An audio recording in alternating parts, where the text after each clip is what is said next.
Hello friend, this is Sonu Saraf and you are watching the Edu World. तो आज है 30 जून 2021 और आज मैं फिर से आपके साथ हूँ आज के इम्पोर्टेंट करंट अफेयर के साथ। तो सेशन को स्टार्ट करने से पहले मैं बता दूं कि अगर आपने अभी तक चैनल को सब्सक्राइब नहीं किया है तो चैनल को सब्सक्राइब कर लें, ताकि मैं जब भी नए वीडियोस डालूं तो आपके पास सबसे पहले नोटिफिकेशन पहुंच जाए। तो चलिए दोस्तों स्टार्ट कर लेते हैं। और अगर आप मेरे साथ जुड़ना चाहते हैं तो डिस्क्रिप्शन बॉक्स में लिंक दिया गया है, आप इंस्टाग्राम और फेसबुक पेज पे लिंक के क्लिक करके उस जुड़ सकते हैं मेरे साथ, और साथ ही वीडियो का पीडीएफ भी आप वहां से डाउनलोड कर सकते हैं। तो चलिए दोस्तों स्टार्ट कर लेते हैं आज के इंपॉर्टेंट करंट अफेयर। देश में पहली बार एयरफोर्स के स्टेशन पे ड्रोन से, देखिए क्वेश्चन थोड़ा सा अधूरा है, ड्रोन से कब हमला हुआ है? तो देखिए हाल ही में 27 जून को, ये आंसर हमारा सही है, 27 जून को एयरफोर्स के स्टेशन पे जो यूनिट्स बनाए जाते हैं वायुसेना के, उसके स्टेशन पे ड्रोन के जरिए, पहली बार ड्रोन के जरिए, क्वेश्चन थोड़ा सा अधूरा है, ड्रोन के जरिए हमला किया गया है। उस पर इन्वेस्टिगेशन चालू है, कौन किया है उस पे अभी भी क्वेश्चन मार्क है। तो चलिए दोस्तों नेक्स्ट देख लेते हैं हम लोग अपना।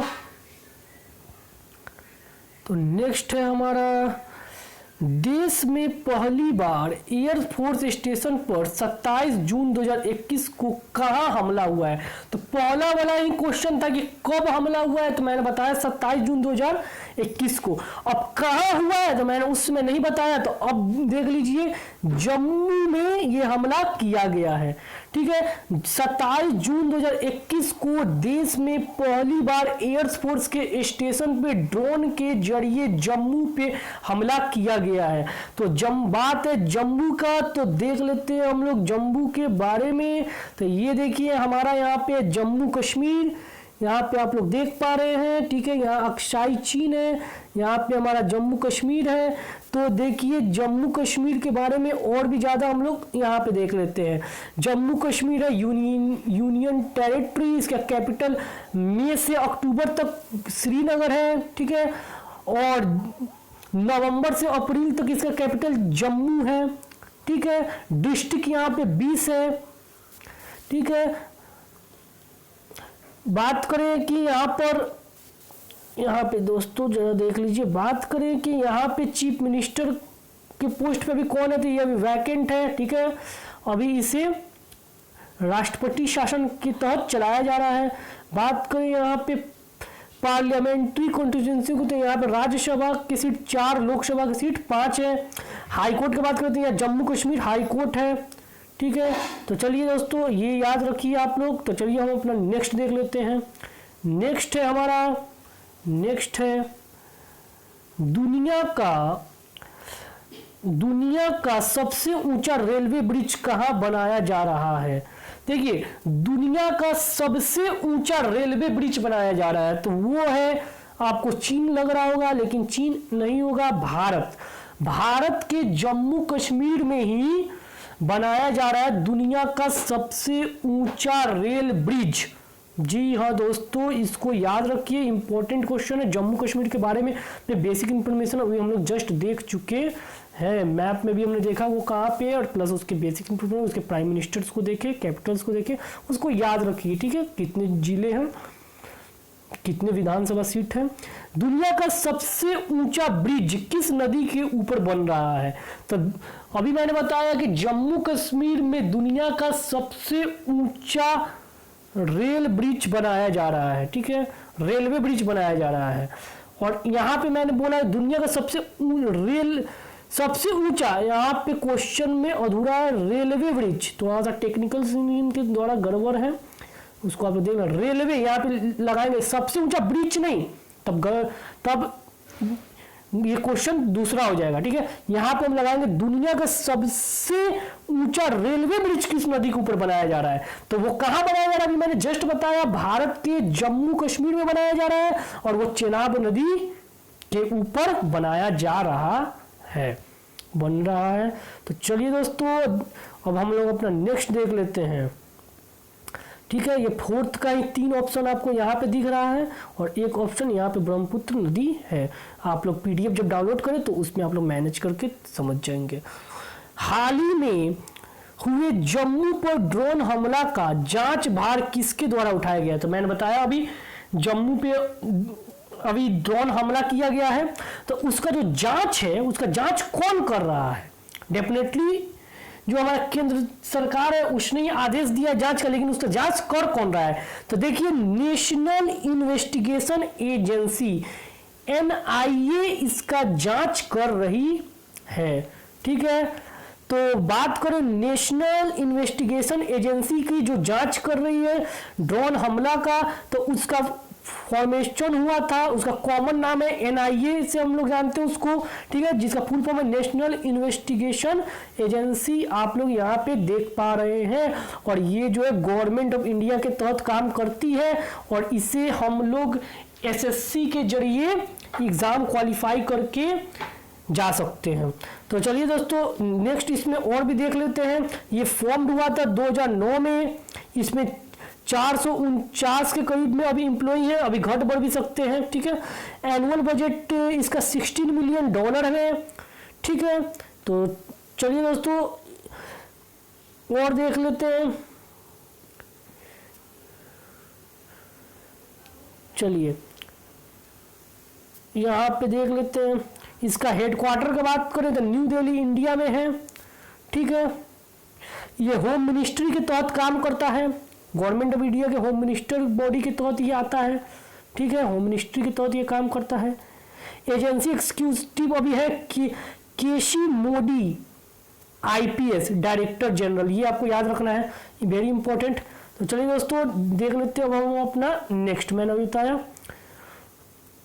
तो चलिए इसका काम क्या होता है, जो भी इलीगल बॉर्डर फोर्समेंट होते हैं, हिंड्रेंस होते हैं स्टैटिक्स बॉर्डर्स पे, ठीक है, चाहे देश में इस प्रकार का क्राइम होता है, इस प्रकार का हमला जो सैनिक वगैरह से रिलेटेड है, तो उस पर इन्वेस्टिगेशन करना। तो चलिए नेक्स्ट अब हम लोग अपना देख लेंगे।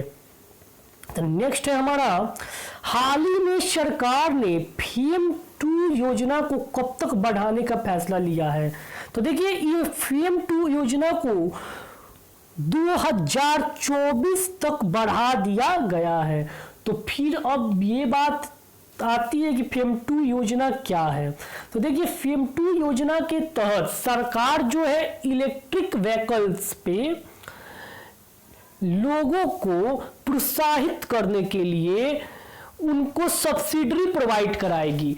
उनको लोग अगर जैसे कि हम देखते हैं ई रिक्शा होता है, उसी प्रकार ई साइकिल आ गया, ई मोटर साइकिल आ गया, ठीक है, इलेक्ट्रिक कार आ गया, तो गवर्नमेंट का कहना है कि वो FAME 2 योजना के तहत उन लोगों को 15 से 20 हजार रुपया तक का सब्सिडी देगी जो ई मोटर इस्तेमाल करे, ई साइकिल इस्तेमाल करे, ई रिक्शाज इस्तेमाल करे, ई कार्स इस्तेमाल करेंगे। तो इस योजना को 2024 तक बढ़ा दिया गया कि गवर्नमेंट चाहती है कि अब ज़्यादा से ज़्यादा लोग ई रिक्शा में अपना इंटरेस्ट दिखाएं, ठीक है, ताकि हम जो पेट्रोलियम और डीजल पे डिपेंडेंस है वो उसको कम कर पाए। क्योंकि हम लोग देख रहे हैं कि जो इंडिया में पेट्रोल और डीजल का जो उत्पादन होता है वो मात्र 1% के आसपास ही इंडिया करता है, बाकी वो सारा दूसरी जगह से मंगाता है।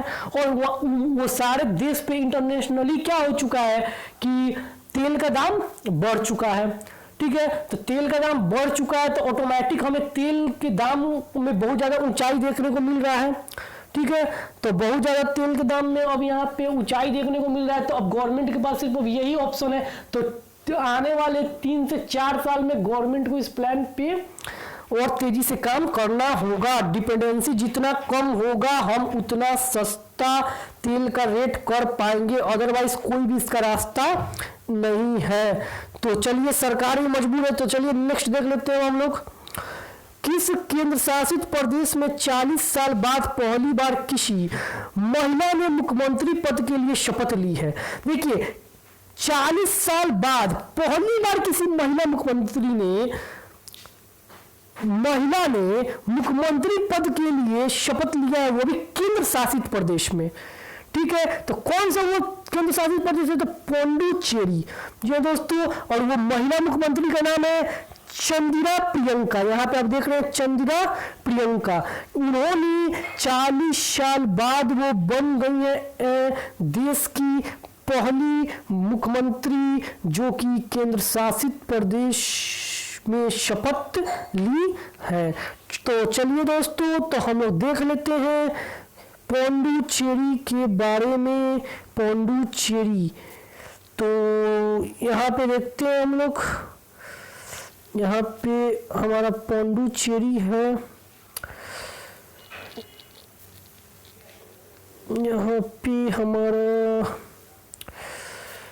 यहाँ पे हम लोग मैप में देख लेते हैं। हम लोग यहाँ पे पौंडुचेरी हमारा कहाँ पे है, मैप जरा ये देखिए जरा मैप को, यहाँ पे मैप में जरा गौर कीजिए। ये रहा हमारा पौंडुचेरी, ये देखिए जरा, देख पा रहे हैं आप लोग, ये रहा हमारा पौंडुचेरी है। ये पौंडुचेरी ये एक यूनियन टेरिटरी है। चलिए दोस्तों, तो अब हम लोग अपना देख लेंगे नेक्स्ट। किस राज्य सरकार ने इस बार के टोक्यो ओलंपिक में स्वर्ण पदक विजेताओं को 3 करोड़ तक अनुदान देने का फैसला लिया है? तो देखिए, अभी तक जो ओलंपिक विजेता के लिए 75 लाख रुपए तक अनुदान दिया जाता था, ठीक है। अब जो है एक सरकार है एक राज्य की, वो है तमिलनाडु। उनके सरकार का कहना है कि जो भी गोल्ड स्वर्ण पदक जीत के आएंगे, गोल्ड अवार्ड, उनको वो 3 करोड़, जो भी स्वर्ण पदक, यहाँ पे गौर कीजिएगा, स्वर्ण पदक जीत के आएंगे, स्वर्ण पदक वालों को 3 करोड़ रुपये दिए जाएंगे।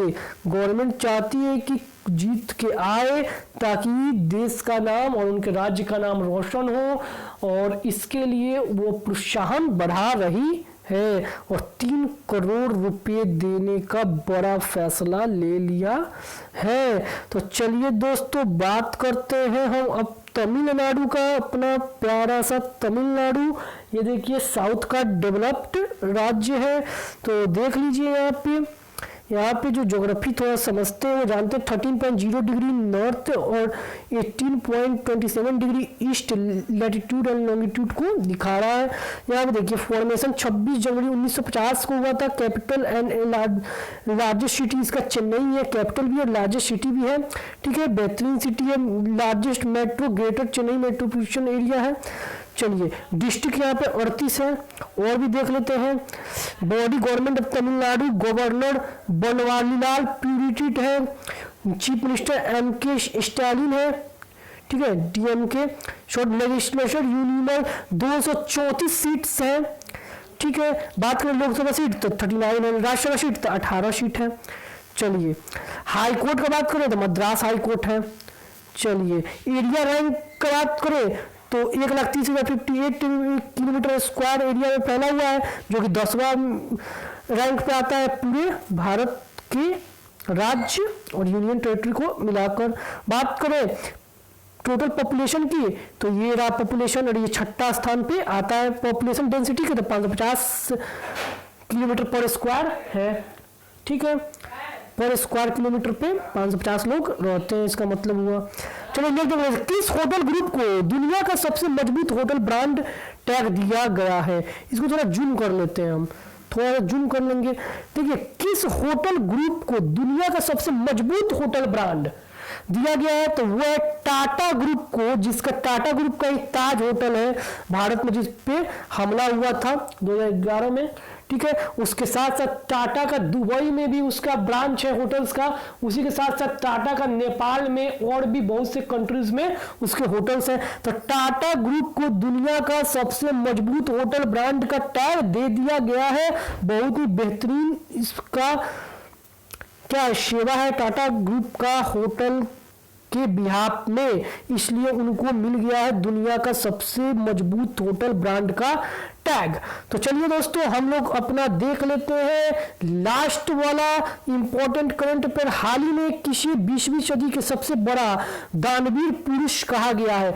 तो 20वीं सदी के सबसे बड़ा दानवीर जमशेदजी टाटा है। टाटा ग्रुप के भगवान माने जाने वाले जमशेदजी टाटा 20वीं सदी के सबसे दानवीर इंसान है, ठीक है। और अब उस रतन टाटा उनका पोजीशन ले सकते हैं।